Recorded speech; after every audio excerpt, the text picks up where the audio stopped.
Magandang araw po sa inyong lahat. Ako po si Dr. Miguel Santos, isang doktor na inilaan ang aking propesyon sa pag-aalaga ng ating mga nakatatanda, ang ating mga senior citizen. Sa loob ng maraming taon ng aking pagsisilbi, isa sa mga pinakamalaking hinaing na lagi kong naririnig ay ang unti-unting paglabo ng kanilang mga mata. Marahil nasabi na rin sa inyo na ang paghina ng paningin ay isang natural na bahagi lamang ng pagtanda. Ngunit paano kung sabihin ko sa inyo na hindi iyan ang buong katotohanan? Paano kung ang sinabi nilang iyan ay isang malaking kasinungalingan?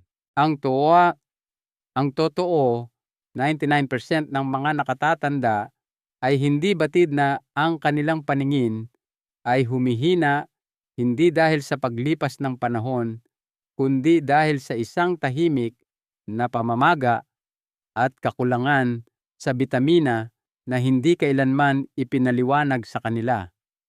Isang nakagugulat na bagong pananaliksik ang nagpapakita na ang pinakamahalagang buto na hindi ninyo kinakain ay maaaring magbigay proteksyon sa inyong retina at bawasan ang antas ng paghina ng inyong paningin ng hanggang 31% sa loob lamang ng 90 araw.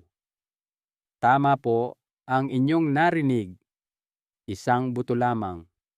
Ngunit bakit tila walang nagsasalita tungkol dito?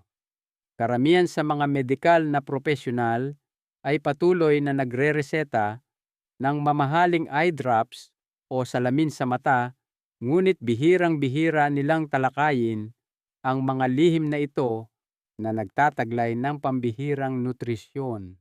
Bakit kaya? Ang sagot ay simple: walang malaking kita sa mga buto dahil ito ay natural. Ito ay mura.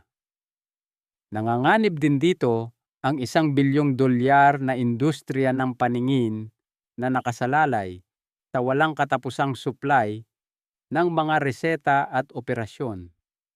Ngayon, ilalantad natin ang katotohanan. Ihahayag natin ang 7 buto na napatunayan ng siyentipikong pananaliksik na nagpoprotekta at maaaring maibalik pa ang malinaw na paningin sa mga nakatatanda. Magsisimula tayo sa hindi gaanong kilala at aakyat tayo patungo sa numero 1 pinakamakapangyarihang buto sa lahat. Hindi po ito hula-hula. Lahat ng ipapakita rito ay batay sa mga tunay na pag-aaral na sinuri ng mga eksperto, mga totoong kaso, at mga klinikal na resulta. Ito ay mga tunay na pag-aaral at ang mga resulta ay totoo.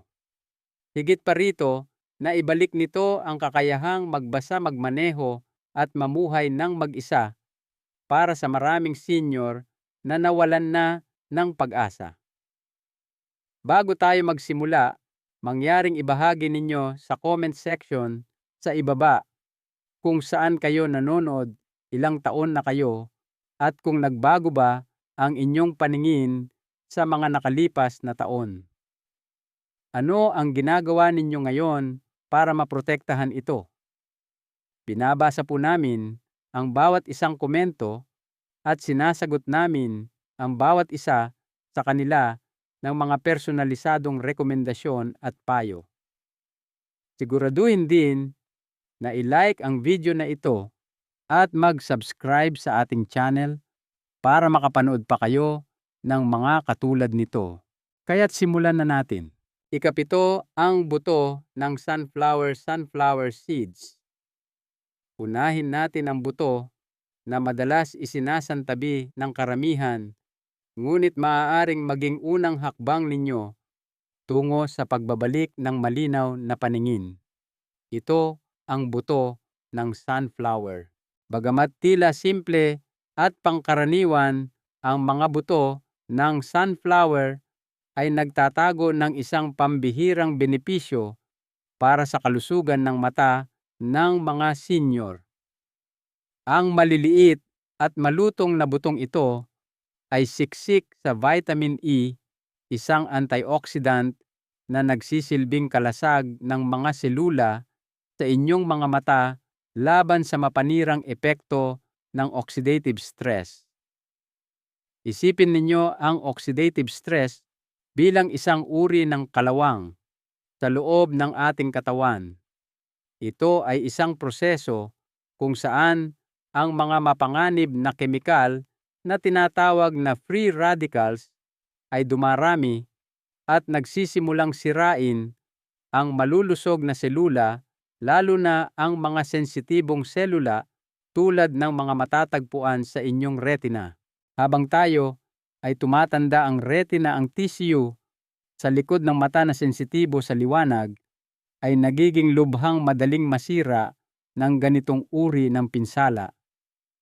Kapag ang mga selula sa retina ay nagsimulang masira, nagiging mas mahirap nang makakita ng malinaw, lalo na sa mga lugar na madilim o kulang sa liwanag. At dito pumapasok ang kahalagahan ng buto ng sunflower. Ayon sa isang malawakang pag-aaral na inilathala sa Archives of Ophthalmology, ang mga taong kumakain ng mga pagkaing mayaman sa vitamin E, tulad ng buto ng sunflower, ay mayroong 25% na mas mababang panganib na magkaroon ng age-related macular degeneration AMD sa loob ng 10 taon. Ang AMD ay isa sa mga pangunahing sanhi ng pagkawala ng paningin sa mga nakatatanda. Naalala ko ang kaso ni Mang Nestor, isang 87 taong gulang na retiradong inhinyero. Dumating siya sa klinika na may reklamong malabo ang kanyang peripheral vision o ang gilid ng kanyang paningin, lalo na sa gabi. Akala niya ito ay natural na epekto lamang ng kanyang edad. Ngunit matapos suriin ang kanyang pang-araw-araw na kinakain, natuklasan namin na halos wala siyang nakukuhang vitamin E. Ang ginawa namin ay simple lamang, nagdagdag kami ng 2 kutsarita ng buto ng sunflower sa kanyang araw-araw na rutina. Minsan, ibinubudbud niya ito sa kanyang ensalada tuwing tanghalian o kinakain bilang merienda sa hapon. Sa loob lamang ng 2 buwan, napansin niya ang isang malaking pagbabago. Ang kanyang paningin sa gabi ay bumuti ng husto.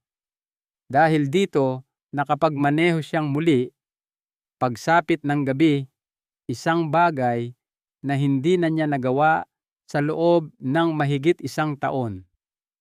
Naging pang-araw-araw, nakasanayan na niya ang pagkain nito, at ang kanyang follow-up scan ay nagpakita na bumaba ang mga palatandaan ng oxidative damage sa kanyang retina. Ibinahagi niya sa amin, "Akala ko habang buhay na akong magiging pasahero lang. Simple lang pala ang solusyon, Doc. Isang simpleng pagbabago, ngunit ang mga resulta ay makabuluhan." Ika-6, ang buto ng kalabasa pumpkin seeds. Ngayon dumako tayo sa isang buto na mas makapangyarihan pa sa pag-atake sa mga problema sa mata. Ito ang buto ng kalabasa. Ang buto ng kalabasa ay isa sa mga pinaka hindi pinapahalagahang antioxidant na maaaring magprotekta sa retina. Bagamat kilala ito ng karamihan bilang pinagkukunan ng magnesium o pantulong sa pagtulog, ang tunay na lakas nito para sa mata ay nakasalalay sa taglay nitong zinc. Ang zinc ay isang mineral na nagsisilbing tagabantay ng integridad at paggana ng retina. Ito ay tumutulong sa pagdadala ng vitamin A mula sa atay patungo sa retina na siyang kailangan para sa produksyon ng melanin, isang pigment na nagsisilbing panloob na proteksyon ng mata laban sa sobrang liwanag. Kapag kulang sa zinc, ang buong prosesong ito ay bumabagal. Kapag nangyari ito, ang retina ay nagiging mas madaling masira mula sa ultraviolet UV radiation ng araw sa asul na ilaw mula sa mga screen ng gadget at sa natural na proseso ng pagtanda. Nakababahala na ang kakulangan sa zinc ay karaniwan sa mga nasa edad 60 pataas, lalo na sa mga may limitadong dieta o problema sa pagsipsip ng nutrisyon.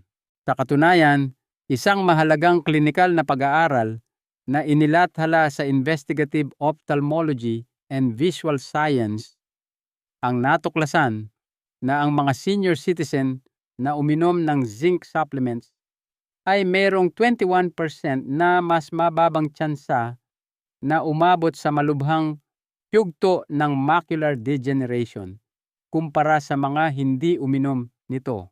Nais kong ikuwento sa inyo si Aling Lita, isang 74 taong gulang na dating guro na lumapit sa amin matapos niyang mapansin na ang gitna ng kanyang paningin ay nagsisimula ng maglaho. Inilarawan niya ito na parang tumitingin sa isang maulap na salamin kung saan ang sentro ay hindi malinaw, lalo na kapag sinusubukan niyang magbasa isa sa kanyang mga paboritong libangan. Hindi niya alam na mababa pala ang kanyang antas ng zinc hanggang sa sinuri namin ito at malinaw ang mga resulta. Sa halip na agad siyang bigyan ng suplemento, iminungkahi namin na simulan niyang kumain ng isang kapat na tasa ng buto ng kalabasa tuwing umaga na inihahalo sa kanyang oatmeal. Nagdagdag ito ng humigit kumulang 5 milikanan ng zinc sa kanyang pang-araw-araw na konsumo. Pagkatapos ng 3 buwan, ang kanyang paningin ay bumuti sa punto na hindi na niya kailangan ng karagdagang lente para sa kanyang mga libro. Ngunit ang mas nakatutuwa ay ang pagbabalik ng kanyang kumpiyansa sa araw-araw na pagbabasa. Nagsimula pa siyang muling magturo sa mga bata sa kanilang kapitbahayan. Hindi lamang ang mga buto ang nagpabuti sa kanyang paningin, kundi ibinalik din nito ang kanyang kagalakan at layunin sa buhay. 5, ang buto ng chia seeds. Ang susunod na buto sa ating listahan ay kumakatawan sa isang bagay na mas kakaiba pa. Ito ang buto ng chia. Bagamat napakaliit ang mga buto ng chia, ay may malaking epekto sa kalusugan ng inyong mga mata. Ang kanilang pangunahing kontribusyon ay ang omega-3 fatty acids, particular na ang alpha-linolenic acid ALA. Ito ay isang uri ng omega-3 na mula sa halaman na tumutulong na bawasan ang pamamaga sa retina.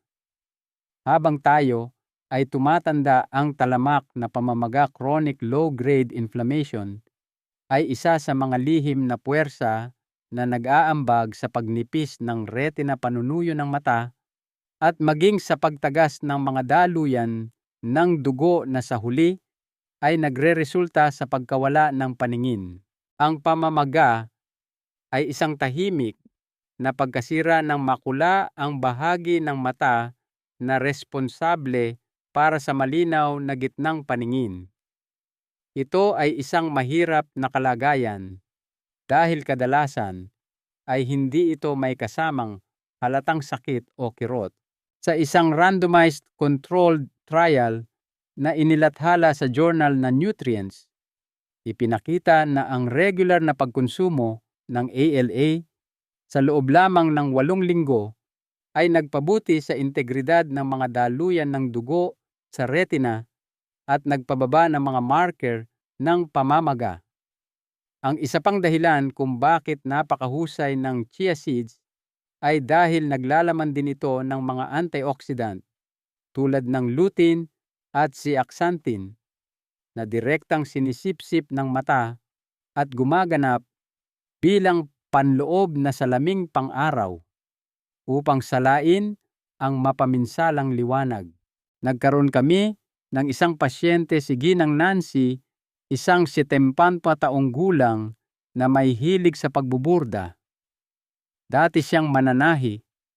Dumating siya na dismayado dahil ang mga maliliit na detalye sa kanyang gawaing kamay ay nagiging mahirap nang makita kahit na napakaliwanag ng ilaw. Bukod pa rito, palagi siyang nagrereklamo ng panunuyo ng mata at ipinakita ng kanyang retinal scans ang mga palatandaan ng pamamaga. Sa halip na agad na gumamit ng eye drops o artipisyal na luha, tinanong muna namin ang tungkol sa kanyang nutrisyon. Halos wala siyang kinakain na mayaman sa omega-3. Kaya nagdagdag kami ng 2 kutsara lamang ng binabad na chia seeds sa kanyang pang-araw-araw na smoothie sa umaga.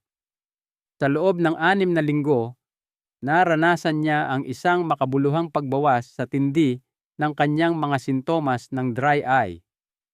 At ibinahagi niya na ang kanyang mga disenyo sa pagbuburda ay sa wakas ay naging matalas muli. Bumalik pa siya sa pagiging guro ng isang craft class sa kanilang community center. Hindi lang ito tungkol sa paningin. Ito ay tungkol sa kalayaan na natamo mula sa isang bagay na kasing simple ng isang buto. Ika-4, ang buto ng lino flax seeds. Papunta na tayo sa ating top 4. Ang susunod ay isang bagay na tinutukoy bilang siguro para sa mata sa maraming tradisyonal na lipunan. Ito ang buto ng lino o flax seeds. Ang flax seeds ay isa sa mga pinakasiksik na mapagkukunan ng ILA omega-3 sa kalikasan. Ngunit ang nagpapabukod tangi sa flax seeds ay ang paraan kung paano nito pinapanatili ang tear film, ang proteksyon na layer ng kahalumigmigan na bumabalot sa inyong mga mata. Habang tumatanda ang tear film, ay may tendensyang maging hindi matatag o mabilis na matuyo na nagdudulot ng panunuyo, iritasyon at paglabo ng paningin. Ang pagkonsumo ng flax seeds ay nakakatulong dahil binabawasan nito ang pamamaga sa ibabaw ng mata at pinapabuti ang kalidad ng mga lipid taba na pumipigil sa mabilis na pagkatuyo ng luha. Ayon sa isang klinikal na pag-aaral na inilathala sa Cornea Journal, ang mga senior citizen na umiinom ng flaxseed oil araw-araw ay nag-ulat ng 42% na pagbuti sa mga sintomas ng dry eye sa loob lamang ng 30 araw. Napakalaking bilang niyan kung isasaalang-alang kung gaano kadalas ang dry eyes sa mga nasa edad 60 pataas. Bukod pa rito, ang flax seeds ay puno ng lignans, mga molekula na lumalaban sa oxidative stress sa lente at retina na sa gayon ay nagpapabagal sa proseso ng pagkawala ng paningin na may kaugnayan sa edad. Mayroon kaming pasyente na si Mang Kiko o 79 taong gulang na kararating lang sa pagreretiro mula sa pagiging school bus driver sa loob ng 20 taon. Ang kanyang hinaing ay napaka-espesipiko. Pagsapit ng hapon, ang kanyang mga mata ay nanunuyo at parang may buhangin at kailangan niyang laging kumurap-kurap ng husto para lamang makakita ng maayos. Sinubukan niya ang mga over-the-counter na eye drops, ngunit ang ginhawang ibinibigay nito ay panandalian lamang. Matapos tanungin ang kanyang dieta, natuklasan na wala siyang kinakain na anumang omega-3 fatty acids at hindi siya mahilig sa isda. Ang ginawa namin ay nagdagdag ng 1 kutsara ng dinurog na flax seeds sa kanyang yogurt na kinakain niya araw-araw. Tiniyak namin na sariwang dinurog ang ginamit niya dahil ang buong flax seeds ay madalas na dumadaan lamang sa sistema ng panunaw nang hindi natutunaw. Sa loob ng 2 linggo, iniulat niya na nabawasan ang pananakit. Pagkatapos ng 21 araw, sinabi niya na hindi na niya kailangan ng eye drops. Nagbiro pa ang kanyang asawa na nahuli niya itong nanonood ng mga lumang action movies nang hindi kinukusot ang kanyang mga mata kada ilang minuto. Para sa kanya, ang pagkain ng flax seeds ay isang simpleng hakbang na nagbalik ng malaking bahagi ng kanyang kaginhawaan. Kung akala ninyo ay makapangyarihan na ang flax seeds, maghintay kayo hanggang sa makilala ninyo ang susunod na direktang tumatarget sa retina.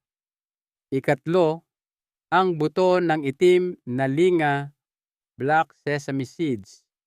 Ang itim na linga o black sesame seeds ay isang pangunahing sangkap sa maraming tradisyonal na dieta sa Asya at ang pambihirang epekto nito sa kalusugan ng mata ay isang testamento sa kahalagahan nito. Ang nagpapabukod-tangi dito ay ang napakataas na nilalaman ng vitamin B1, zinc at mga makapangyarihang antioxidant tulad ng sesamin at sesamulin. Ang mga compound na ito ay kilala sa pag-iingat sa mga daluyan ng dugo na nagbibigay supply sa retina. Ito ay lalong mahalaga sa pag-iwas sa diabetic retinopathy, isang malaking salik sa pagkabulag ng mga nakatatanda. Kapag hindi sapat ang sirkulasyon ng dugo sa retina, ang mga marurupok na ugat dito ay maaaring tumagas, magdugo o lumikha ng peklat. Isa sa mga pangunahing salik na nag-aambag sa ganitong uri ng pinsala sa mata ay ang biglaang pagtaas ng asukal sa dugo na maaaring mabawasan sa tulong ng itim na linga na tumutulong din sa pagpapabuti ng microcirculation o daloy ng dugo sa maliliit na ugat. Isang pag-aaral na inilathala sa Journal of Medicinal Food ang natuklasan na ang pagkonsumo ng itim na linga ay nagdulot ng pagbuti sa paggana ng mga ugat sa retina at isang makabuluhang pagbawas sa mga marker ng oxidative stress pagkatapos lamang ng 6 na linggo ng tuloy-tuloy na pagkonsumo. Naaalala ko si Ginoong Amado, isang 72 taong gulang na pasyente na may maagang yugto ng diabetic retinopathy. Bagamat maayos niyang kinokontrol ang kanyang blood sugar, nagsisimula na siyang makaranas ng ilang problema sa kanyang paningin, partikular na ang mga maiitim na lumulutang dark floaters at bahagyang pagbaluktot kapag tumitingin sa mga tuwid na linya. Isa sa kanyang pinakamalaking alalahanin ay ang posibilidad na mabulag at mawalan ng kalayaan. Bagamat umiinom na siya ng gamot, nagpasya kaming magbigay ng suportang nutrisyonal para sa kanyang paningin. Sinimulan naming isama sa kanyang gabi-gabing rutina ang pagkain ng 1 timpla ng sinangag na itim na linga na may kaunting pulot pukyutan. Naging isang regular na bahagi ito ng kanyang ritual bago matulog. Pagkalipas ng 8 linggo, ipinakita ng kanyang OCT scan na nabawasan ang pamamaga sa kanyang retina at napansin niyang naging mas madalang na ang mga floaters. Bukod dito, naging mas malinaw ang kanyang pagbabasa. Marahil ang pinakamahalaga, nakaramdam siya ng pag-asa na ang isang bagay na kasing simple nito ay maaari pa ring makatulong sa kanya na mapanatili ang paningin na kinatatakutan niyang mawala. Ikalawa, ang buto ng abaca hemp seeds. Papalapit na tayo sa pinakamakapangyarihang buto sa listahang ito. Ngunit una, narito ang isang buto na walang kaparis sa kakayahang protektahan ang mismong nerbiyos sa loob ng inyong mata. Ito ang buto ng abaca o hemp seeds. Mayroong isang bihirang anyo ng omega-6 fatty acid na tinatawag na gamma-linolenic acid GLA na sagana sa hemp seeds. Ang partikular na uri ng omega-6 na ito ay talagang nagpapababa ng pamamaga sa halip na maging sanhi nito. Mahalagang tandaan ito para sa inyong mga mata dahil ang optic nerve na binubuo ng higit sa 1,000,000 maliliit na hibla ng nerbiyos at responsable sa pagpapadala ng impormasyong biswal mula sa inyong retina patungo sa inyong utak ay isa sa mga pinakasensitibong bahagi ng inyong visual system habang kayo ay tumatanda. Kung sakaling mamaga o masira ang nerbiyos na ito, maaaring mangyari ang unti-unting pagkawala ng paningin mula sa gilid papunta sa gitna nang walang anumang paunang babala. Ang mga kondisyon tulad ng glaucoma ay direktang nauugnay sa pinsala sa optic nerve at ipinakita ng kamakailang pananaliksik na ang GLA ay may potensyal na gumanap ng isang mahalagang papel sa pagprotekta sa mahalagang bahaging ito. Isang pag-aaral na inilathala sa Current Eye Research ang natuklasan na sa loob ng 90 araw, ang pag-inom ng GLA supplements ay nagpabuti sa daloy ng dugo sa mata at nagpababa ng pinsala sa optic nerve sa mga senior citizen na may panganib na magkaroon ng glaucoma. Napakalaking epektong proteksyon niyan. Isa sa aming mga pasyente, si Mang Elias, 75 taong gulang na dating editor ng isang pahayagan. Ang pag-e-edit ng teksto at pagbabasa ng mga headline ang kanyang paboritong gawin. Ngunit noong malapit na siyang magretiro, nagsimula siyang makaranas ng tunnel vision at tumaas ang presyon sa kanyang mga mata. Dahil nasuri na siya na may maagang yugto ng glaucoma, labis siyang nabahala tungkol sa hinaharap. Nang suriin namin ang kanyang dieta, natuklasan namin na halos wala itong mga omega fats na kilala sa pagbabawas ng pamamaga. Ang ginawa namin ay isinama ang 2 kutsarita ng hilaw na hemp seeds na binalatan na sa kanyang almusal araw-araw. Malambot at may lasang mani ang kanilang tekstura at madali silang ihalo sa mga smoothie o ibudbod sa tinapay. Pagkatapos ng 2 buwan, nagkaroon ng bahagyang pagbaba sa kanyang intraocular pressure. Gayunpaman, ang mas mahalaga ay bumagal ang pag-unlad ng pagnipis ng kanyang optic nerve. Ibinahagi niya sa amin na bagamat nakakatulong ang mga eye drops, ang mga buto ay nagbigay sa kanya ng pakiramdam ng kontrol. Bukod pa rito, ang pagsasama nito sa kanyang dieta araw-araw ay nagbigay sa kanya ng impresyon na aktibo siyang lumalaban.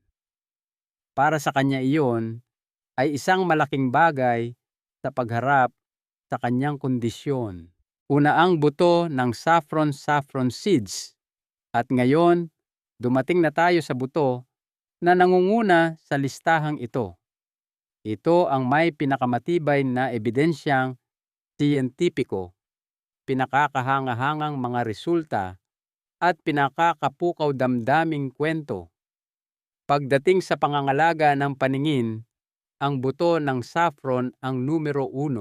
Ang saffron, o mas partikular ang mga stigma, ang pulang hibla na pinatuyo mula sa bulaklak na tumutubo mula sa buto nito, ay kabilang sa mga pinakamakapangyarihang natural na sangkap na kailanman ay pinag-aralan.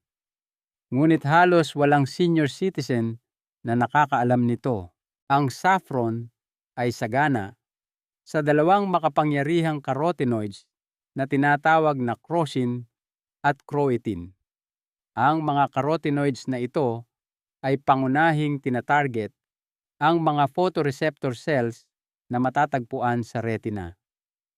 Ang mga selulang ito ang responsable sa proseso kung saan ang liwanag ay ginagawang mga electrical impulses na binibigyang kahulugan ng inyong utak bilang paningin. Sa paglipas ng panahon, lalo na sa mga may age-related macular degeneration AMD, ang mga selulang ito ay nasisira. Ang pagkasirang ito ay maaaring magresulta sa malabong gitnang paningin, mga baluktot na imahe o kahit na mga bulag na bahagi blind spots. Ngunit ang saffron sa kabilang banda ay hindi lamang nagpoprotekta sa mga selulang ito, kundi ibinabalik din nito ang kanilang paggana.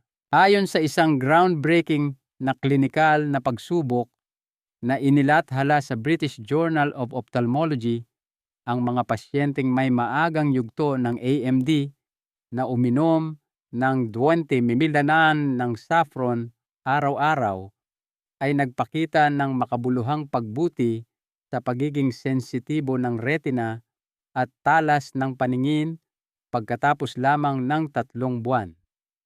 Hindi lamang huminto sa paglala ang kanilang paningin. Sa halip, ito ay bumuti ng malaki. Isa sa mga madamdaming kwento na aming natagpuan ay mula sa isang lalaki na nagngangalang Ginoong Abraham, isang pintor mula sa Laguna na noon ay 72 taong gulang. Ginugol niya ang karamihan sa kanyang buhay sa pagtatrabaho sa mga kulay anino at iba pang anyo ng pinong detalye. Gayunpaman, sinabi niya sa amin na sa loob ng nakaraang 2 taon, sinimulan niyang mawala ang gitna ng lahat ng kanyang tinitingnan. Ang mga muka ay naging malabo, ang mga kulay ay naging kupas. Ang pagbabasa ay napakahirap. Dahil sa dry AMD, binalaan siya ng mga doktor na maghanda para sa kumpletong pagkawala ng gitnang paningin. Siya ay lubos na nawalan ng pag-asa. Dahil sa matinding pangangailangan ng alternatibo, dinala siya ng kanyang anak na babae sa amin. Bagamat hindi kami nangako ng mga himala, iminungkahi namin ang pag-inom ng mga saffron capsule na standardized upang maglaman ng 20 mibilanan ng purong katas araw-araw. Sa loob ng 6 na linggo, nagsimulang mapansin ni Ginoong Abraham ang isang bagay na kakaiba. Muli nakatuon siya sa mga partikular na detalye ng kanyang prayer mat. 1 buwan pa, nakilala niya ang muka ng kanyang apo kahit na nakatayo ito sa tapat niya. Nang suriin siyang muli pagkatapos ng 3 buwan, ipinakita ng kanyang retinal scans na bumuti ang kanyang electrical response. Sabi niya na may luha sa kanyang mga mata. Akala ko ang mundo ay magiging itim na para sa akin magpakailanman. Pero tinulungan ako ng saffron na makitang muli ang lahat. Ang pinakamabisang paraan para sa mga senior na kumonsumo ng saffron ay hindi ang dami na ginagamit sa pagluluto, kundi ang mga standardized na kapsula. Bukod pa rito, dapat itong gawin araw-araw at kasabay ng isang masustansyang dieta. At dapat itong tunay. Maraming murang saffron powder ay peke o hinahaluan.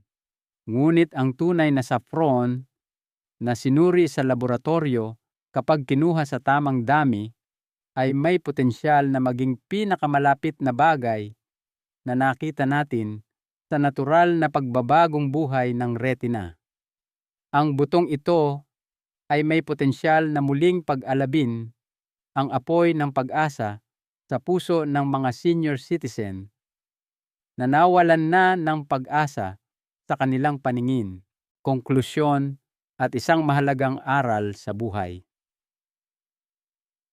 Ngayon alam na ninyo ang 7 buto na literal na makapagliligtas sa inyong paningin, hindi sa pamamagitan ng mga operasyon o mamahaling medikal na pamamaraan, kundi sa pamamagitan ng totoong pagkain, totoong agham, at totoong mga resulta. Hindi namin sinasabi na ang mga butong ito ay dapat pumalit sa payo ng inyong doktor. Ngunit isipin ninyo kung bibigyan ninyo ang inyong mga mata ng tamang suporta, gaano kalakas sila magiging. Isipin ninyo ang kakayahang magbasa ng walang anumang hirap, ang makilala ang mga mukha ng mga mahal sa buhay, at ang maglakad ng walang pag-aalala na madapa dahil matalas muli ang inyong paningin. Hindi po ito mahika. Ito po ay biokimika. Tandaan ninyo, ang pagkawala ng paningin ay hindi nag-aaksaya ng oras. At ngayon na alam na ninyo ang katotohanan, hindi rin kayo dapat mag-aksaya ng panahon. Magsimula sa isang buto. Idagdag ito kaagad sa inyong pagkain. Bilang inyong lingkod, Dr. Miguel Santos, nais kong mag-iwan ng isang mahalagang aral. Ang ating kalusugan, lalo na ang ating paningin, ay hindi lamang tungkol sa kung ano ang nakikita natin sa labas. Ito ay tungkol sa kung paano natin nararanasan ang buhay sa loob. Ang malinaw na paningin ay nagbibigay daan sa atin na makita ang ngiti sa mukha ng ating mga apo, ang kagandahan ng isang paglubog ng araw, at ang mga salita sa isang liham mula sa isang kaibigan. Ang pangangalaga sa ating mga mata ay pangangalaga sa ating koneksyon sa mundo at sa mga taong pinakamamahal natin. Huwag nating hayaan na ang isang bagay na maiiwasan ay magnakaw sa atin ng mga mahahalagang sandaling ito. Ngayon, nais naming marinig ang inyong panig. Saan po kayo nanonood ngayon? Mag-iwan ng komento sa ibaba. At kung meron kayong anumang mga katanungan, huwag po kayong mag-atubiling itanong ang mga ito. Sisikapin naming sagutin ang bawat isa. Siguraduhin din na i-click ninyo ang subscribe button at i-on ang notifications para hindi kayo mahuli sa mga pinakamahuhusay na payo sa kalusugan para sa mga senior. At kung sumasang-ayon kayo sa mensahe ng video na ito, mangyaring magkomento ng numero 1. Kung hindi naman i-type ang 0, gusto naming malaman ang inyong saloobin. Panghuli, ang pinakamahalagang pakiusap ko po sa inyo, ibahagi o i-share ninyo ang impormasyong ito sa inyong mga kamag-anak, kaibigan, at sa lahat ng mahal ninyo sa buhay. Ang pagbabahagi ng kaalaman tulad nito ay isang paraan ng pagpapakita ng pagmamahal at pag-aalaga. Kayo naman po ang aming tatanungin. Nasubukan na ba ninyo ang alinman sa mga butong ito? At napansin ba ninyo ang anumang pagbabago sa inyong paningin? Isulat ang inyong mga saloobin at karanasan sa comment section sa ibaba. Ikinagagalak naming pakinggan ang mga ito. Maraming salamat po sa inyong panonood.